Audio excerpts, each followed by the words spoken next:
The day they let me go, I didn't raise my voice because I knew the silence would speak louder. It started with a calendar invite. No subject line, no context, just a 10 a.m. meeting with HR and the senior VP. My gut tightened before I even clicked accept. That kind of meeting doesn't come with a heads up unless it's a celebration, and I hadn't had anything to celebrate in months.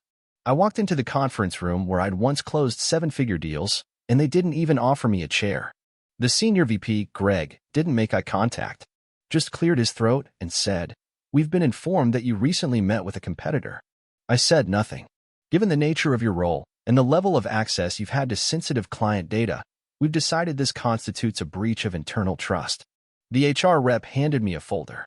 Termination. Effective immediately. No performance review. No acknowledgement of my 12 years. No handshake. Greg added, like a formality, "This isn't personal. It's about loyalty." Loyalty? I wanted to laugh, but I didn't. Instead, I looked him in the eye and said, "I gave more to this company than it ever gave back. And if you think loyalty means staying small while everyone else moves up, then you were never leading, just keeping score." His face tightened, but I didn't wait for a response. I walked out with a straight back and no goodbye. Down the hallway, I'd helped redesign after a client renovation contract I'd brought in. Past the team I'd mentored for years. Past the interns I'd trained who were now in management roles I'd been passed over for. No applause. No thank you.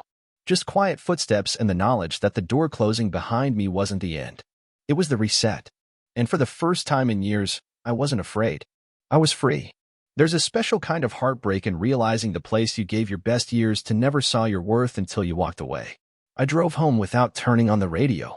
Just the sound of tires on pavement and my thoughts unraveling mile by mile.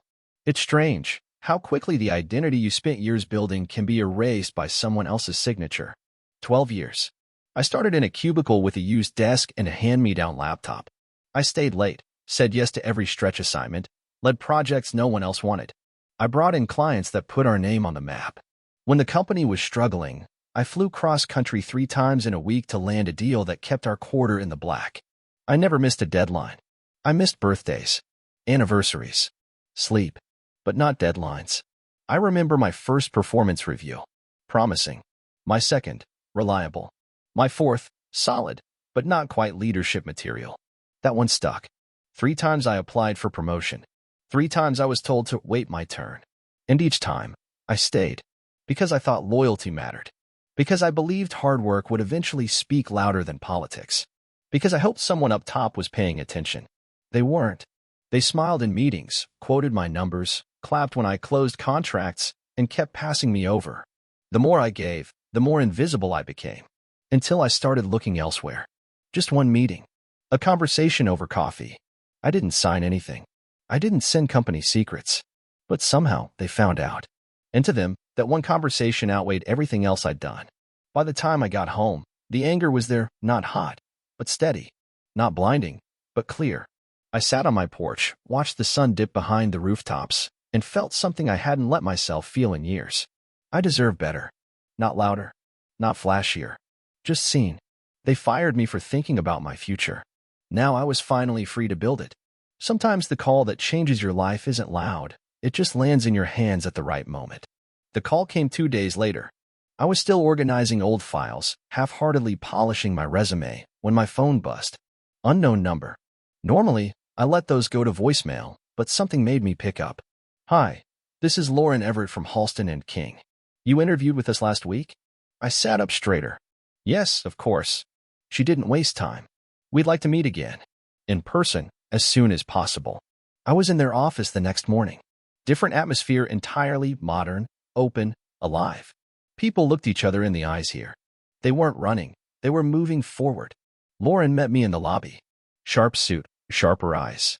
She led me into a glass-walled conference room and handed me a coffee just the way I liked it. I hadn't told her that. She just knew. "I read your file," she said. "More than once. And I've read your former company's quarterly reports, the ones that shifted after you took over client development." I nodded, trying to stay composed. "You've been underused," she continued. "Worse, undervalued. We want to fix that. No fluff. No small talk. Just someone looking at me like I wasn't a replaceable part, like I was a person with something to offer." For the first time in a long time, I didn't feel like I had to prove I belonged in the room. I already did.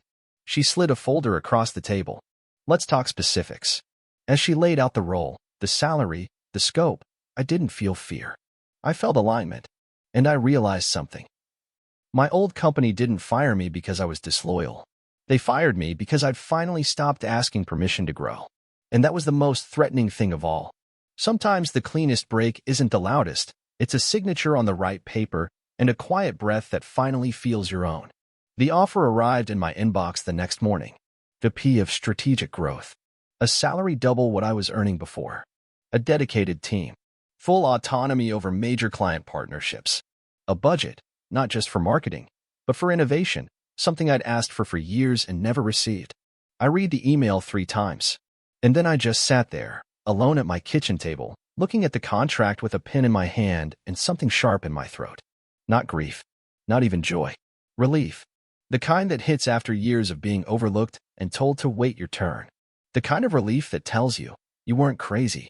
You were just surrounded by people who couldn't see past their own comfort. I signed. With each stroke of the pen, I felt something old release its grip on me, the need to be liked, to be praised, to be accepted by people who only valued what I brought, not who I was. I texted Rachel, my closest friend. Signed. Starting next Monday. It's real. She responded with one word. Finally. I didn't call anyone from the old job. I didn't send a look where I landed email. There was no revenge in this moment. Just restoration. I sat back in my chair, coffee going cold, sun pouring through the window, and whispered something I hadn't said out loud in far too long. I made it. Not to the top, to the beginning. Because now, for the first time, I was building something that was mine, not earned by playing quiet, not granted through tolerance, but given because someone saw me clearly and said, "We need what you bring." When they finally call you back, it's not because they've changed, it's because you have. The call came from a number I hadn't saved, but I still recognized it. Corporate. The boardroom floor. I let it go to voicemail. Then I listened. "Hey, this is Alan from the board. We heard what happened." Some of us were surprised by the decision. "Can we talk?" I didn't call back immediately. I didn't need to. I already knew what this was. I'd seen the same pattern before: the scramble, the optics correction, the attempt to smooth things over once they realized the blowback. 3 hours later, another call. This time, Greg. The same Greg who stood silent while HR handed me a folder and walked me out the door. He asked to meet in person. Just a conversation. So I went. I met them in the same glass conference room where I'd once fought to keep our biggest client from walking. Same skyline view. Same chairs that creaked when you leaned in too far. But this time, I didn't sit down first. Greg opened his mouth with a practiced apology, but I stopped him. "I know why I'm here. So let's not waste time." Alan nodded. "We'd like to offer you your role back. With a title bump. Director of Partnerships. Full benefits. A team of your own." I almost laughed. They weren't doing this because they valued me now. They were doing it because someone else had. I looked Greg in the eye, the same man who didn't speak for me when it counted, and said, "If I'd been treated with this respect 6 months ago, you wouldn't be in this position now." He shifted uncomfortably. "We misread your intentions." "No," I said. "You never bothered to read them at all." Then I stood. "I appreciate the offer, but I've already accepted something better, not just on paper. Better where it counts." Greg blinked. "Alan tried one last attempt. We'd be willing to negotiate." I shook my head. "You had your chance. Now I have mine. True power isn't revenge, it's control with grace, and the choice not to swing when you could." The first week at Halston and King felt like stepping into sunlight after years of fluorescent ceilings. People asked for my opinion, not just to check a box, but to actually listen. I wasn't just a name on a chart. I was at the table, and this time, the chair had my name on it. Monday morning, I sat in our leadership briefing, reviewing upcoming partnership reviews. Our VP of Operations walked in, coffee in hand, and dropped a thick folder in front of me. "Q3 supplier audit. You're leading it. One of our long-term vendors is up for review. Hudson and Rowe." I blinked. Slowly. Hudson and Rowe was my old company. I picked up the folder, flipped through the numbers, and saw exactly what I expected. Bloated costs, slipping performance, lack of transparency. My old team's department was responsible for one of our weakest delivery lines. But here's the thing. I didn't feel smug. I didn't feel angry. I felt calm. Because now, I didn't need to hope for their approval.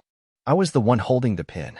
I spent the week doing what I'd always done best, reading the fine print, mapping the landscape, finding not just problems, but solutions. I wasn't out to crush them. I wasn't interested in revenge. I was interested in results. And it turned out, my standards, the ones they ignored for years, were the ones they couldn't meet anymore. I drafted my report. Clear, professional, unbiased, and final. At the end of the presentation, Lauren looked at me across the table and said, "So, what's your recommendation?" I closed the folder. "We find a better partner." The room nodded. There were no fireworks, no dramatic reveals, just quiet agreement. But in that quiet, I felt the shift. Not in them. In me. The moment you stop chasing recognition is the moment it finally arrives, but by then, you no longer need it. The contract didn't renew. Hudson and Rowe was officially no longer a partner. Just like that, a quiet transition that probably made a lot of noise in their boardroom. I didn't call anyone, didn't gloat. But I imagined the conversation when they read the report and saw the name at the bottom. I didn't strike the final blow. I just told the truth clearly, confidently, and with no apology. That was enough. A week later, I was helping one of our new team members prep for a pitch. Young guy. Nervous. I handed him my old talking points, the ones I used to carry in my pocket for client meetings back when no one knew my name. "Do you always give away your best material?" he asked, half smiling. "Only to people who will use it," I said. He nodded, then paused. "You used to work at Hudson, right?" "Yeah." He hesitated. "Just so you know, a recruiter I spoke with last month said they lost some big business. She said one of their best people ended up on the other side." Sounded impressed. I just smiled. Not for the compliment. For the symmetry. That evening, I stayed late, reviewing plans for the next quarter. My office was quiet, except for the city hum through the window. I poured a cup of coffee. Sat back. Let the silence wrap around me, not as something to fear, but something earned. This was never about revenge. It was about value. And I finally worked somewhere that didn't just use my talent, they respected it. Outside, the sun dipped behind the skyline. Inside, I felt still. Steady. Whole. I raised my mug, whispered to myself. Now I work where I'm seen. And I got back to work.